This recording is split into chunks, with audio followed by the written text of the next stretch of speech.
कल कयामत के दिन जब हमारी जुबानें खामोश हो जाएंगी, कल कयामत के दिन हमारी उंगलियां बोलेंगी इनसे हमने क्या क्या टच किया है। अल-यौमा नख्तिमु अला अफ़वाहिहिम व तुकल्लिमुना ऐदीहिम व तशहदु अर्जुलुहुम बिमा कानू यक्सिबून। मेरे बंदो, हम कयामत के दिन तुम्हारे मुंह के ऊपर ताला लगा देंगे, तुम्हारे मुंह को बंद कर देंगे, तुम्हारी जुबान से कोई जुमला ना निकलेगा। कल कयामत के दिन तुम्हारा हाथ बोलेगा तुमने इससे कहां कहां टच किया था, तुम्हारा पैर बोलेगा तुम कहां कहां चल करके गए थे, हाथ बोलेगा, पैर बोलेगा, तुम्हारे बदन के चमड़े बोलेंगे, तुम्हारा पूरा शरीर गवाही देगा तुमने क्या क्या किया था। हाथ गवाही देगा, पैर गवाही देगा, शरीर गवाही देगा। और यही नहीं, आपने जिस कमरे में बैठ करके गंदा काम किया था, जिस धरती पर बैठ करके आपने गलत काम किया था, वो धरती भी कल कयामत के दिन गवाही देगी। इज़ा ज़ुल्ज़िलतिल अर्दु ज़िल्ज़ालहा व अख़रजतिल अर्दु अस्क़ालहा व क़ालल इंसानु मा लहा यौमइज़िन तुहद्दिसु अख़बारहा। कल क़यामत के दिन ये ज़मीन भी बोलेगी, ये धरती भी गवाही देगी, ये ज़मीन बताएगी इस ज़मीन के ऊपर तुमने कौन कौन से पाप किए थे।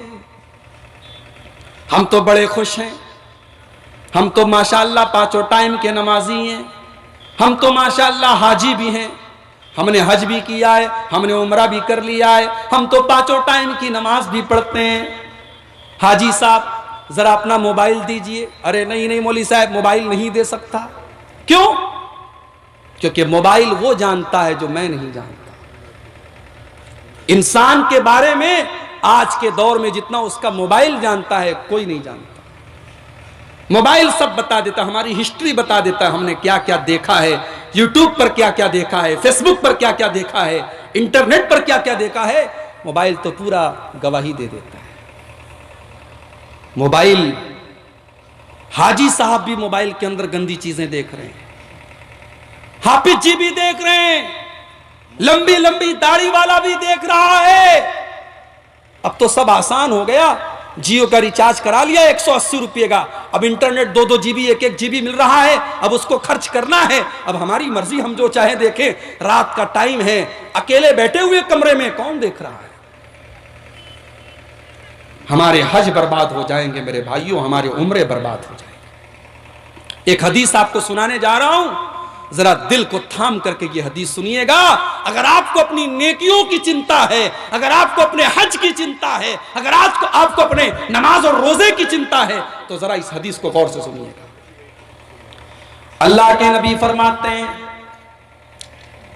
इब्ने माजा की रिवायत है, कयामत के दिन मेरी उम्मत के कुछ लोग आएंगे, यातूना बेहसनातिन अमसाल जिबाल तिहामत बीजन। कल कयामत के दिन मेरी उम्मत के कुछ लोग आएंगे जो पहाड़ों के बराबर नेकियां लेकर के आएंगे, हज भी लेकर के आएंगे, उम्रा भी लेकर के आएंगे, रोजा नमाज और तिलावत भी लेकर के आएंगे, पहाड़ों के बराबर नेकियां लेकर के आएंगे। फयजअलुहल्लाहु अज़्ज़ा व जल्ला हबाअन मंसूरा। अल्लाह ताला उनकी नेकियों को बर्बाद कर देगा, उनकी नेकियों को उड़ा देगा, उनकी नेकियां धूल की तरह उड़ जाएंगी। जैसे धूल उड़ती है सड़क के ऊपर, जब गाड़ियां चलती हैं आपने देखा होगा धूल उड़ती है। अल्लाह के नबी ने फरमाया धूल की तरह उनकी नेकियां उड़ जाएंगी। सहाबी ने सवाल किया, ऐ अल्लाह के नबी सिफहुम लना व जल्लिहिम लना। ऐ अल्लाह के नबी वो कौन बदनसीब लोग होंगे जो पहाड़ों के बराबर नेकियां लेकर के आएंगे मगर अल्लाह ताला के यहां उनकी नेकियां शुमार नहीं की जाएंगी। भाई असल चीज तो रिजल्ट होता है ना। यूपी के अंदर चुनाव होने वाला है, सबको 10 तारीख की फिक्र है, 10 को क्या रिजल्ट आएगा। इलेक्शन के बाद रिजल्ट की फिक्र होती है, एग्जाम के बाद रिजल्ट की फिक्र होती है, क्योंकि रिजल्ट के ऊपर सब डिपेंड होता है। रिजल्ट क्या आने वाला है, परिणाम क्या आने वाला है। हम दुनिया में नेकी करें और कल कयामत के दिन अल्लाह ताला के कैलकुलेटर में, अल्लाह ताला के मीटर में, अल्लाह ताला के हमारे नामे अमाल में हमारी नेकियों के कॉलम में 0 लिखा हो और वहां लिखा हो इसने कोई नमाज नहीं पढ़ी, इसने कोई रोजा नहीं रखा, इसने कोई हज नहीं किया, तो मेरे भाइयों ये तो बड़ी बदनसीबी की बात हो जाए। किसान बेचारा मेहनत करे, अपने खेतों पे रात दिन मेहनत करे, और जब फसल काटने का टाइम आए तो जाके देखे पूरे खेत में आग लग गई है, पूरी फसल बर्बाद हो गई है, तो बताओ उस किसान के दिल पर क्या गुजरे। सहाबी ने पूछा, अल्लाह के नबी, वो कौन बदनसीब लोग होंगे जो पहाड़ों के बराबर नेकियां लेकर के आएंगे मगर उनकी नेकियों को अल्लाह ताला बर्बाद कर देगा।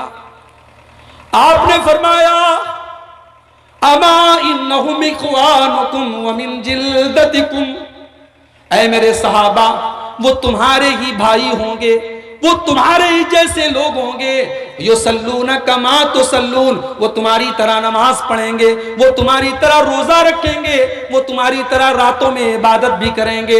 वलाकिन्नहुम इज़ा खलौ बिमहारिमिल्लाहि इंतहकूहा, लेकिन वो अकेले में गंदे काम करेंगे, वो तन्हाई में गंदे काम करेंगे, अकेले में वो मोबाइल पर गंदी तस्वीरें देखेंगे, अकेले में वो लड़कियों से चैटिंग करेंगे, अकेले में वो जिना करेंगे, अकेले में वो बदकारियां करेंगे, उनकी तन्हाइयां गुनाहों से भरी होंगी, वो तन्हाई में गलत काम करेंगे। मेरे भाइयों, हिसाब तो देना पड़ेगा। रिजल्ट आता है दुनिया में, स्टूडेंट को पता चल जाए मैं पास हो गया, स्टूडेंट खुश हो जाता है, घर में आके बताता है बाप को बड़ी खुशी के साथ, अब्बा जान मैं पास हो गया, मैं इंटर का रिजल्ट आ गया है, आपका बेटा पास हो गया।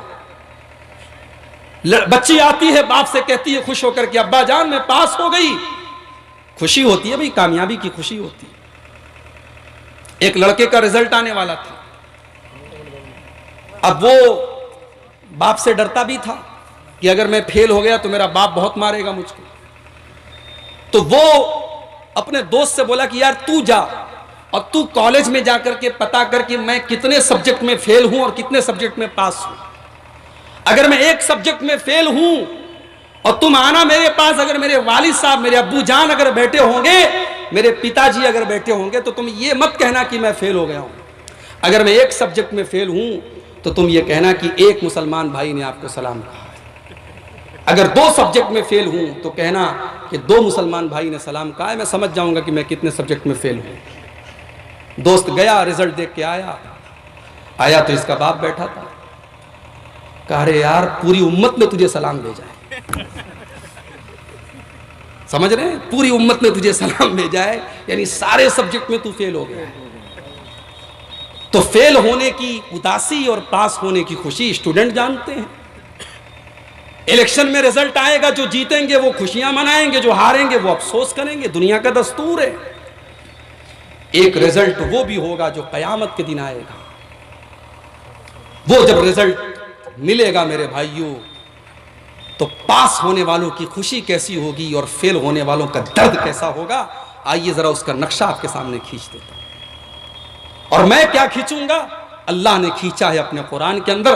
कुरान का 29वां पारा खोलिए, सूरह अल-हक्का की आयात हैं। अल्लाह ने कयामत के दिन का नक्शा खींचा है कि कयामत के दिन जब रिजल्ट मिलेगा तो जो लोग पास हो जाएंगे और जो लोग फेल हो जाएंगे, दोनों के बीच में क्या अंतर होगा, क्या डिफरेंस होगा, अल्लाह ने उसको बयान किया।